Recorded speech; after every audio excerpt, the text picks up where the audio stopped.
Mister Roshan எப்படி இருக்கீங்க? நல்லா இருக்கேங்க. நீங்க எப்படி இருக்கீங்க? சூப்பரா இருக்கும். அப்புறம் இன்னைக்கு நம்ம என்ன டிஸ்கஸ் பண்ண போறோம்?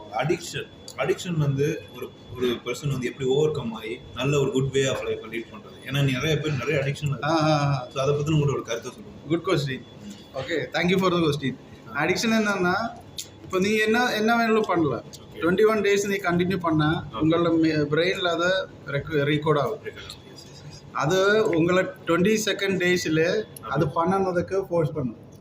பிரெயின் சிக்னல் கொடுத்து நம்ம பாடியில் அது வேணும்னா அப்படிதான். அப்போ என்ன பண்ணோம்னா, உங்களுக்கு ஒரு பேட் அடிக்ஷன் இருந்தால் குட் அடிக்ஷன்லேக்கு டைவர்ட் பண்ணலாம், பைபாஸ் பண்ணலாம். பேட் அடிக்ஷன் இருந்தால் நமக்கு பேடான்னு தெரியும், அஃபெக்ட் பண்ணணும். அது நீ சேஞ்ச் பண்ணி குட் அடிக்ஷன் பண்ணலாம்.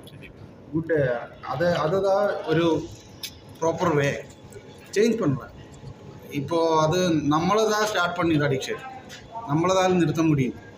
இப்போ என்ன அடிக்ஷன் ஆனாலும் அதை பைபாஸ் பண்ணி வேறு அடிக்ஷன் அது கொடுத்துன்னா அது குட் வே ஆஃப் ப்ராக்டிசஸ் மூலமாக அதை நம்ம ஓவர் கம் பண்ணலாம்னு சொல்கிறீங்க. அதே அப்படி. தேங்க்யூ ரோஷன். ஓகே, பதிவுக்கு மிக்க நன்றி. தேங்க்யூ.